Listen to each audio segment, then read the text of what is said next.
Bonjour à tous, nous nous retrouvons aujourd'hui pour un nouveau topo podcast de l'aumônerie de l'Université catholique de Lille. C'est la 3e édition et cette fois-ci, vous le remarquez, il y a une image. On vous l'avait promis, vous l'aviez demandé, voilà, c'est le confinement, c'est cadeau. Je ne vous dis pas que ça n'a pas été compliqué de faire les aménagements techniques, mais voilà, on est prêt à tout pour que vous puissiez avoir un beau topo. Aujourd'hui, je vous propose de réfléchir à une question très présente dans la tête de chacun d'entre vous, en tout cas c'est ce qu'on m'a dit, c'est la question de la communion de désir. Effectivement, depuis quelques semaines, nous sommes en confinement. Depuis quelques semaines, il n'y a plus de communion possible. Depuis quelques semaines, on nous dit, vous pouvez suivre la messe à la télévision et avoir une communion de désir. La question que nous allons nous poser, c'est qu'est-ce que c'est que ce truc? D'où ça sort? Est-ce qu'on vient de l'inventer pour nous consoler de ne pas pouvoir communier? Ou est-ce que ça vient d'un petit peu plus loin? Vous voyez, la question plus simplement posée, c'est est-ce que c'est comme le bisou magique, celui que vous connaissez, que vos mamans vous faisaient quand vous étiez petit, pour vous consoler, pour vous rassurer. On sait très bien que ça fait rien, mais bon, ça fait toujours plaisir. Ou est-ce que, au contraire, cette communion dont on parle, la communion spirituelle, vaut plus que ça? Est-ce que c'est quelque chose de faux, mais qui nous rassurerait, un peu comme un palliatif? Ou est-ce que c'est quelque chose de bien plus profond, qui s'inscrit dans une grande tradition de l'Église? Ce soir, je vous propose de nous poser la question. Et puisque je viens d'aborder la question de la tradition de l'Église, il faut donc aller rechercher dans la tradition de l'Église. Pour cela, je vais m'appuyer sur un auteur célèbre et qui est une référence en matière de questions théologiques, j'ai nommé le grand saint Thomas. J'ai oublié de vous dire qui était saint Thomas d'Aquin. Saint Thomas d'Aquin, qui n'a rien à voir avec le saint Thomas qu'on connaît, celui de l'Évangile, vous savez, celui qui dit « Si je ne mets pas mes mains dans les plaies de Jésus, je ne croirai pas ». Non, c'est un autre. Saint Thomas d'Aquin, il intervient beaucoup plus tard, on est au XIIIe siècle, et il va écrire ce que l'on appelle la Somme théologique de saint Thomas. C'est un immense intellectuel qui va allier la foi et la raison, et qui va, en travaillant énormément, arriver à faire une somme, c'est-à-dire une réflexion générale sur toute la théologie de son époque, à son époque, la théologie de l'Église.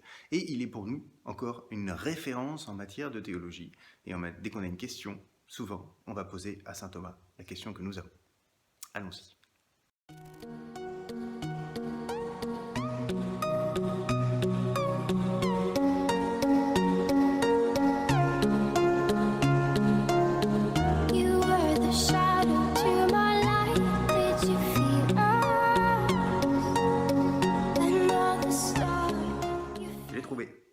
Tome 3, question 73.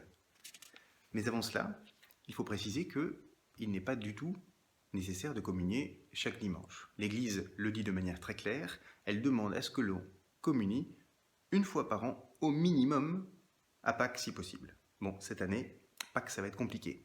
En tout cas, de communier une fois par an. Et je suis sûr que pour vous, c'est déjà fait depuis le début de l'année, je l'espère au moins. La communion est devenue beaucoup plus fréquente depuis les époques où saint Thomas écrivait ce genre d'articles. Mais effectivement, ce qui est demandé, c'est la présence et la participation à l'Eucharistie. Et ça, c'est un commandement de l'Église. Le commandement de Dieu, c'est de sanctifier le jour du Seigneur.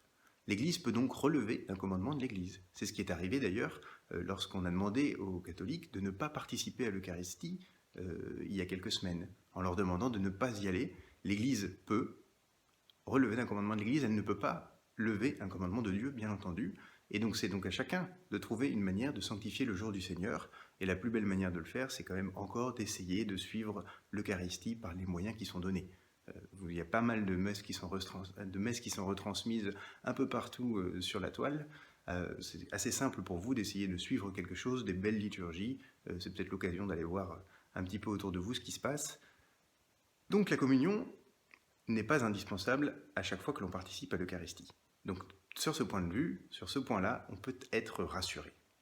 Maintenant, la question c'est, est-ce que la communion de désir vaut quelque chose? Est-ce qu'elle nous apporte le Seigneur?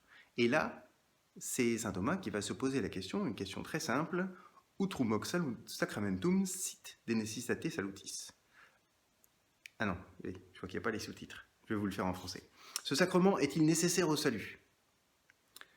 Saint Thomas, dès qu'il écrit un article, il pose d'abord les difficultés, c'est-à-dire les choses qui posent problème.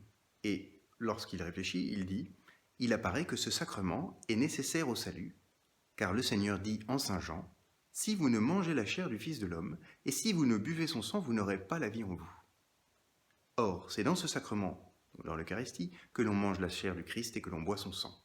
Sans ce sacrement, l'homme ne peut donc voir le salut de la vie spirituelle. A priori, c'est mal parti.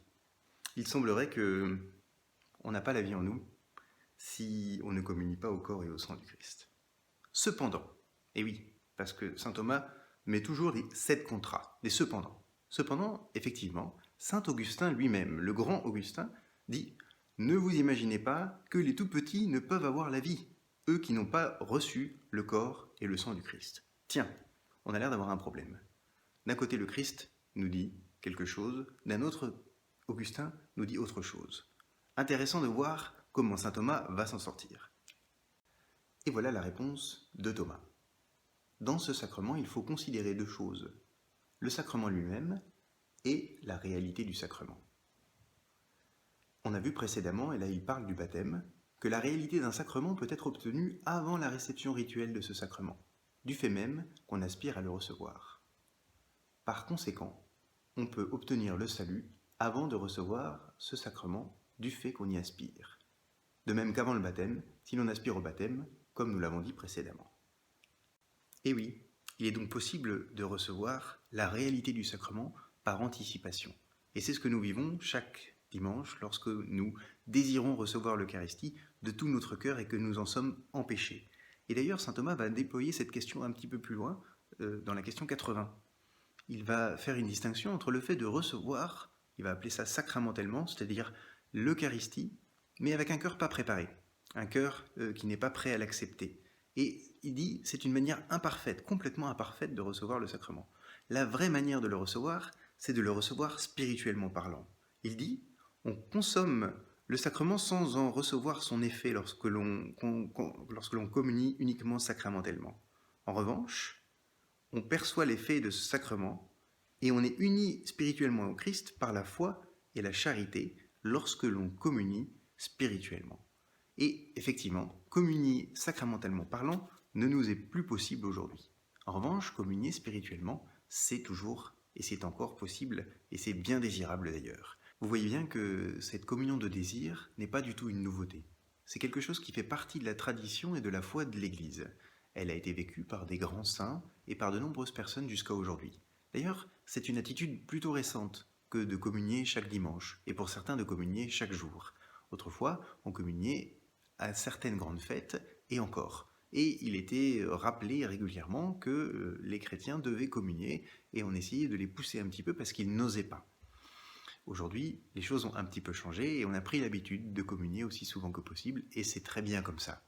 Le Christ se donne, et c'est une nourriture pour notre vie intérieure, pour notre vie spirituelle, et nous avons besoin de le recevoir, et il faut désirer le recevoir de tout son cœur, parce que ce n'est plus moi qui vis, dit saint Paul, c'est le Christ qui vit en moi. Et cette phrase de saint Paul doit résonner, et c'est le Christ qui doit vivre en nous, et de recevoir l'Eucharistie, ça doit irriguer notre vie, et on doit la vouloir, cette Eucharistie, la désirer, recevoir le corps du Christ. Dans l'histoire de l'Église, il y a des grands saints qui ont été privés d'Eucharistie pendant quelque temps. Je pense à Charles de Foucauld, par exemple. Le bienheureux Charles de Foucauld, quand il est parti vivre en ermite dans le désert, il était prêtre, mais à son époque, il était formellement interdit de célébrer l'Eucharistie sans avoir un servant. Et il n'avait autour de lui aucun chrétien capable de servir la messe. Il y avait des musulmans, et puis, sinon, lui. Et donc il n'a pas eu l'autorisation ni la possibilité de célébrer la messe, et pendant plus d'1 an, il est resté, lui qui était prêtre, profondément amoureux du Christ et profondément désireux de le recevoir, il est resté sans Eucharistie. Eh bien, ce manque a creusé en lui le désir de recevoir Jésus.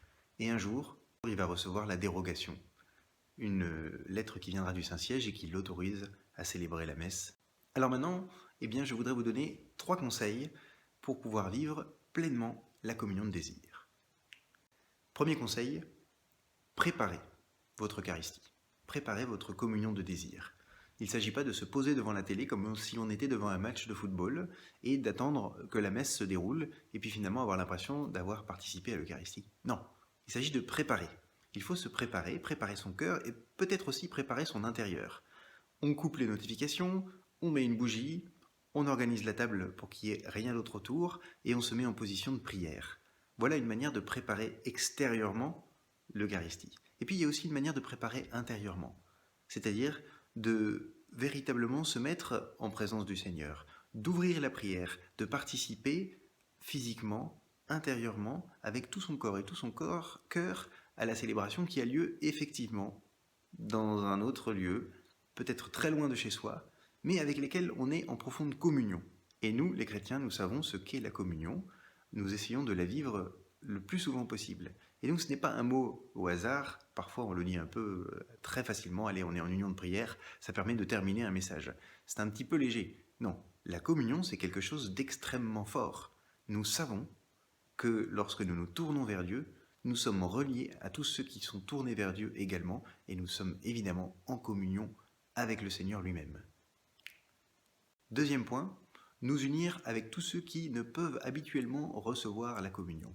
Je pense à tous ces peuples qui n'ont pas beaucoup de prêtres autour d'eux et qui doivent parfois attendre plusieurs mois avant de pouvoir assister à une messe et qui mettent parfois longtemps pour se rendre à cette messe qui a lieu. Ils la désirent et nous pouvons nous unir à eux. Nous pouvons nous unir aussi à tous les chrétiens persécutés qui ne peuvent célébrer la messe sans prendre des risques et qui, du coup, ne la célèbrent que peu parce que le prêtre risque pour sa vie et que les gens qui se rassemblent prennent des risques également. Et notre union, elle peut être avec eux. Et enfin, on peut s'unir avec tous ceux qui n'ont pas la possibilité de recevoir l'Eucharistie parce qu'ils en sont empêchés, parce qu'ils sont dans un lit d'hôpital, parce qu'ils sont dans un endroit où il n'y a pas l'Eucharistie à côté de chez eux. Et donc toutes ces personnes qui sont malades, isolées, en mauvaise santé, eh bien, ne reçoivent la communion que de manière très ponctuelle, à quelques moments dans leur année. Eh bien, notre prière à ce moment-là peut s'unir à eux et notre désir de recevoir l'Eucharistie eh bien, peut rejoindre la leur. Troisième conseil, se replonger dans le désir de l'Eucharistie. Peut-être que ce temps va être pour nous l'occasion de redécouvrir ce qu'est l'Eucharistie pour nous. Combien de fois avons-nous reçu l'Eucharistie sans être tout à fait bien préparés? Combien de fois avons-nous été recevoir la communion, recevoir le Seigneur en pensant à d'autres choses, sans en prendre toute la conscience? Peut-être que ce temps pourrait être l'occasion de recreuser ce qu'est l'Eucharistie pour nous, que le désir de l'Eucharistie se mette en nous et que nous puissions remettre l'Eucharistie à toute sa place dans notre existence. Pour toi, c'est quoi l'Eucharistie? Tu en as envie? Mais qu'est-ce que ça signifie? Pourquoi est-ce que tu en as besoin? Est-ce que tu en as véritablement le désir? Voilà, toutes ces questions que l'on peut se poser vont creuser en vous ce désir de le recevoir. Et quand enfin nous serons sortis du confinement et que nous pourrons de nouveau communier, eh bien alors vous en sortirez peut-être grandi, fortifié, avec un désir encore plus grand. Et alors vous vivrez cette communion, non plus seulement sacramentellement, comme le disait saint Thomas d'Aquin, mais véritablement spirituellement, parce que cette Eucharistie, avec tout le désir que vous aurez exprimé et toute cette attente que vous aurez eue de le recevoir, eh bien prendra encore plus de poids. Et ainsi, renouvelé, en ayant approfondi notre désir, nous pourrons communier encore plus profondément. Nous pourrons recevoir le corps du Christ à nouveau et pleinement. Je m'arrête ici. Je vous encourage à bien préparer votre semaine sainte. Elle arrive à partir de dimanche, avec le dimanche des rameaux, à véritablement prévoir les offices que vous allez suivre, vous prévoir un petit programme spirituel pour ne pas vous laisser emporter par les événements et puis vous retrouver à la fin de la semaine sainte en disant « Ah, j'ai raté quelque chose ». Préparez-la bien, préparez d'abord votre cœur évidemment, mais préparez aussi un peu votre programme, regardez sur internet ce que vous allez suivre comme office et ça vous permettra de vivre cette semaine sainte de la plus belle manière possible. Je rappelle que c'est le sommet de l'année liturgique, c'est là que se vit tout le mystère de la mort et de la résurrection du Christ. Nous serons en communion, en pleine communion. La semaine prochaine, le topos sera sur le Triduum en particulier, les 3 jours saints, jeudi saint, vendredi saint et la nuit de Pâques. Bonne semaine.